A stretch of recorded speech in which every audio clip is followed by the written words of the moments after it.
Página 87, parte 2, capítulo 5, claves para la guerra. Ahora, más que nunca, el liderazgo efectivo requiere un tacto diestro y sutil. La razón es simple. Cada vez desconfiamos más de la autoridad. Al mismo tiempo, casi todos nos imaginamos como autoridades por derecho propio, oficiales, no soldados rasos. Sintiendo la necesidad de afirmarse, hoy la gente pone sus intereses antes que los del equipo. La unidad grupal es frágil y puede resquebrajarse fácilmente. Estas tendencias afectan a los líderes en formas que apenas comprenden. La tendencia es dar más poder al grupo. Queriendo parecer democráticos, los líderes consultan las opiniones de todo el personal, permiten que el grupo tome decisiones, conceden participación a los subordinados en la elaboración de una estrategia general. Sin darse cuenta, permiten que la política del momento los induzca a incumplir una de las reglas más importantes de la guerra y el liderazgo: la unidad de mando. Antes de que sea demasiado tarde, aprende las lecciones de la guerra. El liderazgo dividido es una receta para el desastre, la causa de las mayores derrotas militares de la historia. Cuidado con el liderazgo dividido. Una de esas derrotas fue la de la batalla de Cannas en 216 a.C. entre los romanos y los cartagineses, dirigidos por Aníbal. Los romanos superaban numéricamente a los cartagineses 2-1, pero fueron prácticamente aniquilados en un envolvimiento estratégico perfectamente ejecutado. Aníbal, desde luego, era un genio militar, pero los romanos merecen gran parte de la culpa de su derrota. Tenían un defectuoso sistema de mando, con 2 tribunos que compartían el liderazgo del ejército. En desacuerdo sobre cómo combatir a Aníbal, esos sujetos reñían entre sí tanto como con él y provocaron un desastre. Había 2 jefes, 2 tomadores de decisiones.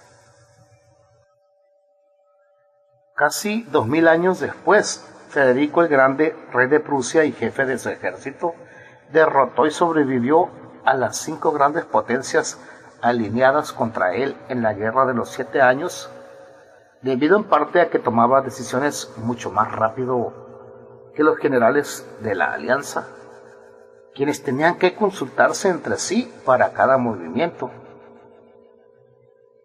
En la Segunda Guerra Mundial, el general Marshall estaba plenamente consciente de los riesgos del liderazgo dividido e insistió en que un solo comandante supremo dirigiera a los ejércitos aliados. Sin su victoria en esta batalla, Eisenhower no habría podido triunfar en Europa. En la guerra de Vietnam, la unidad de mando de que gozaba el general norvietnamita Vo Nguyen Giap le dio una tremenda ventaja sobre los estadounidenses, cuya estrategia era elaborada por una infinidad de políticos y generales. Demasiada burocracia en el ejército. El liderazgo dividido es riesgoso porque los miembros de grupos suelen pensar y actuar en forma ilógica e ineficaz. Esto es lo que se conoce como pensamiento grupal. Los miembros de grupos persiguen fines políticos, dicen y hacen cosas que creen que contribuirán a su imagen dentro del grupo. Buscan complacer a los demás, promoverse a sí mismos, más que ver las cosas desapasionadamente. Mientras que un individuo puede ser osado y creativo, un grupo suele temer al riesgo. La necesidad de llegar a un arreglo entre los diferentes egos mata la creatividad. El grupo tiene mente propia y esa mente es cautelosa, lenta para decidir, poco imaginativa y a veces francamente irracional. Este es el juego que debes jugar. Haz todo lo que puedas por preservar la unidad de mando. Mantén los hilos por jalar en tus manos. La amplia visión estratégica debe proceder de ti y solo de ti. Al mismo tiempo, oculta tus huellas. Opera tras bastidores. Haz que el grupo se sienta involucrado en tus decisiones. Busca su consejo, incorporando sus buenas ideas, rechazando cortésmente las malas. De ser necesario, haz cambios menores, cosméticos, en la estrategia para aplacar a los inseguros animales políticos en el grupo, pero confía en definitiva en tu propia visión. Recuerda los peligros de la toma grupal de decisiones. La primera regla del liderazgo efectivo es no abandonar nunca tu unidad de mando. No compartas el liderazgo. Las riendas deben estar en tu mano. Nunca una mitad de tu poder debe estar en la mano de otro. El control es un fenómeno elusivo. Con frecuencia, cuanto más jalas a la gente, menos control tienes sobre ella. El liderazgo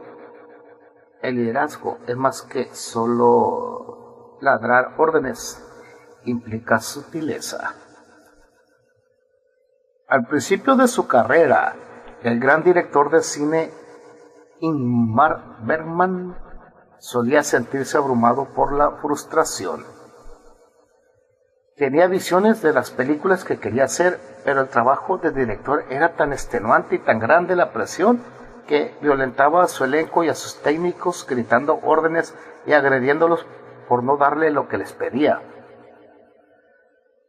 Algunos acumulaban rencores por sus modos dictatoriales. Otros se convertían en obedientes autómatas. Con casi cada nueva película, Bergman tenía que volver a empezar con un nuevo elenco y personal técnico, lo cual solo empeoraba las cosas.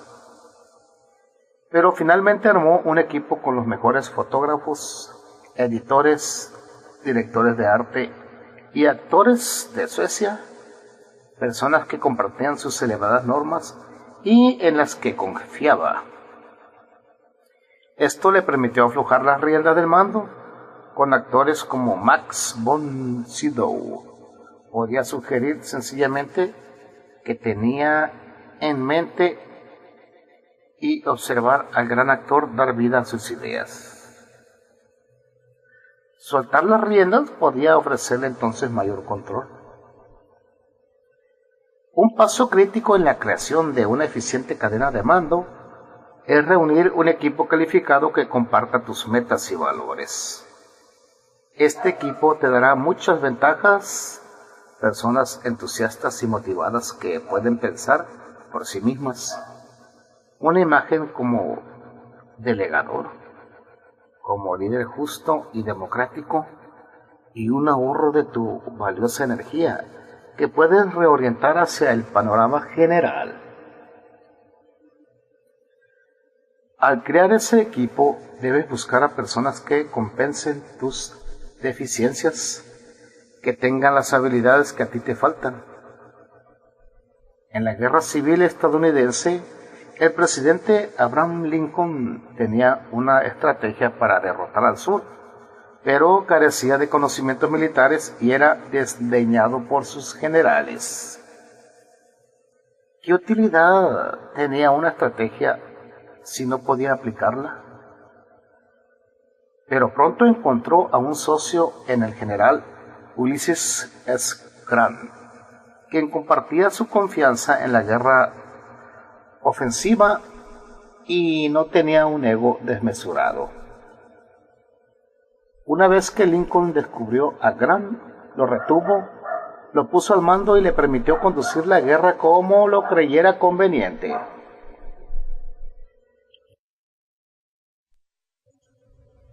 Al formar a tu equipo, no te dejes seducir por la experiencia y la inteligencia. El carácter, la capacidad de trabajar bajo tus órdenes y con el resto del equipo, y el aceptar responsabilidades y pensar de manera independiente son igualmente claves. Por eso Marshall probó a Eisenhower tanto tiempo. Tú tal vez no dispongas de mucho tiempo, pero nunca elijas a alguien solo por su deslumbrante currículum. Mira más allá de sus habilidades hacia su constitución psicológica. Confía en el equipo que has armado, pero no seas su prisionero, ni le concedas indebida influencia. Franklin D. Roosevelt tenía un poco conocido grupo de cerebros, los asesores y miembros de su gabinete, de cuyas ideas y opiniones dependía, pero nunca dejó en ellos la toma de decisiones y les impidió crear su propia base de poder dentro del gobierno. Los consideraba solo como instrumentos que prolongaban sus propias capacidades y le ahorraban valioso tiempo.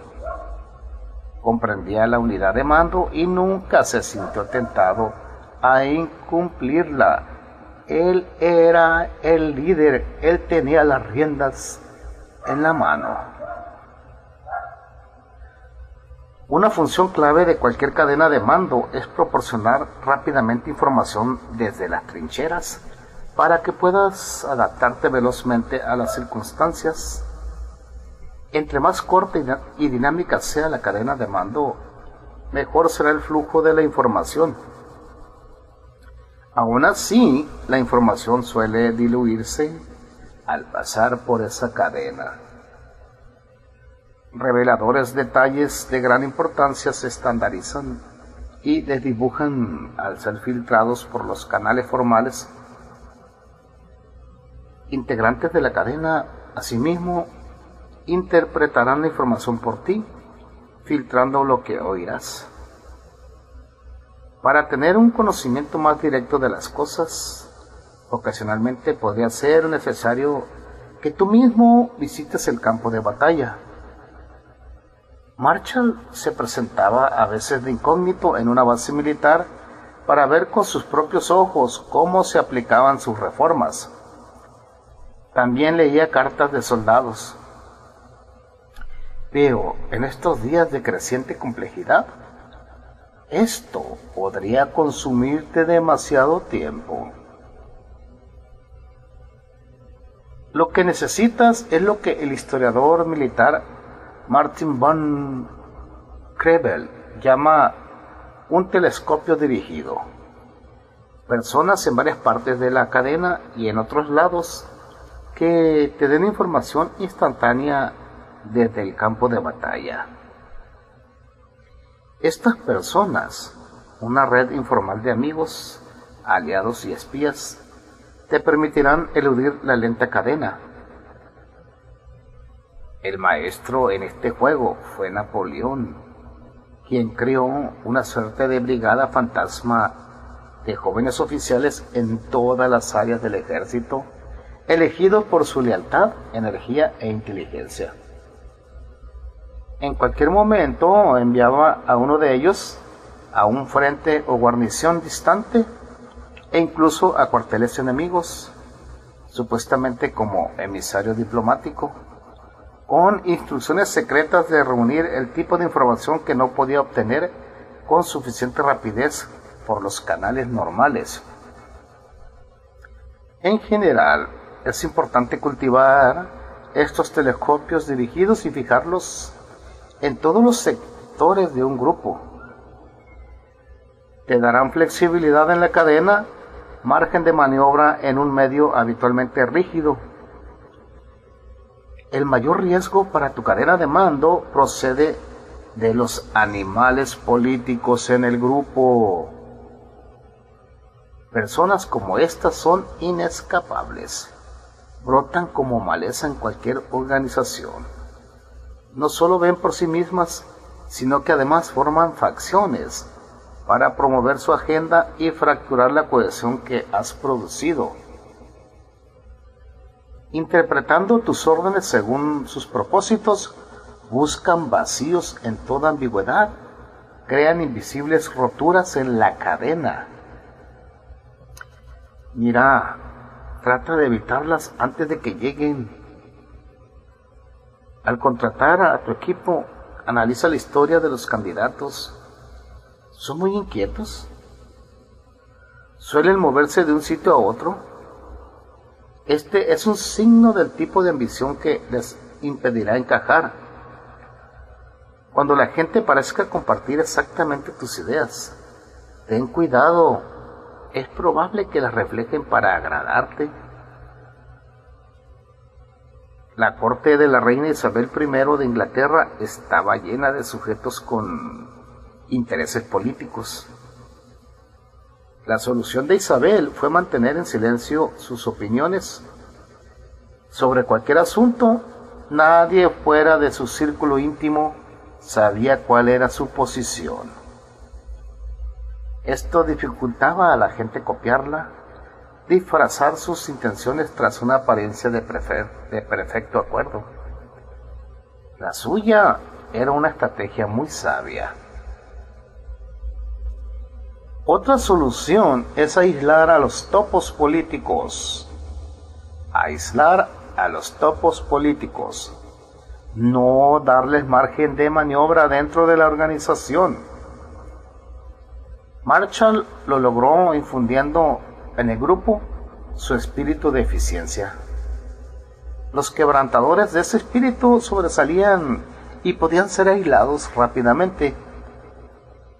En cualquier caso, no seas ingenuo.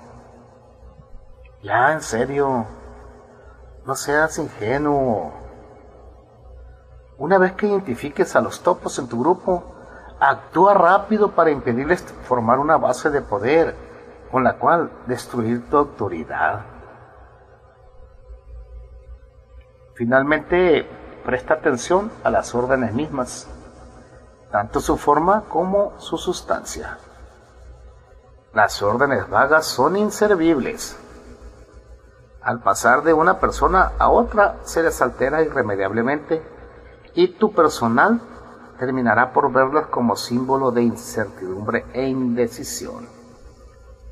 Es crítico, muy crítico, que seas claro sobre lo que deseas antes de emitir órdenes.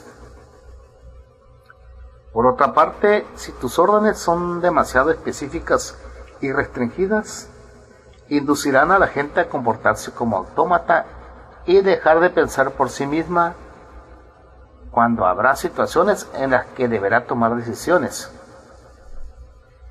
No equivocarse en ninguna de esas direcciones es un arte. Aquí, como en tantas otras cosas, Napoleón fue el maestro. Sus órdenes estaban llenas de sustanciosos detalles, lo que daba a sus oficiales una noción de cómo trabajaba su mente sin dejar de concederles margen de interpretación. Con frecuencia exponía posibles contingencias, sugiriendo probables adaptaciones de sus instrucciones por el oficial, de ser necesario. Pero, sobre todo, sus órdenes eran inspiradoras. Su lenguaje transmitía el espíritu de sus deseos. Una orden bellamente formulada tiene poder adicional. En vez de sentirse un subordinado, un simple ejecutor de los deseos de un emperador distante, el receptor se convierte en participante de una gran causa. Las órdenes insulsas y burocráticas se traducen en actividad apática y ejecución imprecisa. Órdenes claras, concisas e inspiradoras hacen que los oficiales se sientan al control y llenan a las tropas de espíritu combativo. Imagen: las riendas. Un caballo sin brida es inútil, pero igualmente malo es aquel caballo cuyas riendas jalas a cada momento en un vano esfuerzo de control. El control estriba en casi soltar las riendas, sosteniéndolas tan suavemente que el caballo no sienta el tirón, sino que perciba el más leve cambio de tensión y responda como tú deseas. ¡Ey! No todos pueden dominar este arte. Autoridad. Es mejor un mal general que dos generales buenos. Napoleón Bonaparte, 1769-1821. Escuche, mañana al amanecer usted partirá de Saint-Cloud y viajará a Worms. Cruzará allí el Rin y se cerciorará de que todos los preparativos para el cruce del río por mi guardia se hallen en marcha. Proseguirá después a Cassel y se cerciorará de que el lugar esté siendo puesto en estado de defensa y aprovisionado. Tomando las debidas precauciones de seguridad, visitará la fortaleza de Hanau. ¿Puede obtenerse esta con un coup de main? De ser necesario, visitará también la ciudadela de Marburgo. Viajará luego a Cassel y me informará por medio de mi chargé d'affaires en ese sitio, asegurándose de que en efecto él se encuentre allí. La travesía de Frankfurt a Cassel no ha de tener lugar de noche, porque usted deberá observar todo lo que podría interesarme. De Cassel viajará también de día por la ruta más corta a Colonia. El territorio entre Basel, Maguncia, Cassel y Colonia deberá ser reconocido. ¿Qué caminos y buenas comunicaciones existen allí? Reúne información sobre comunicaciones entre Cassel y Paderborn. ¿Cuál es la significación de Cassel?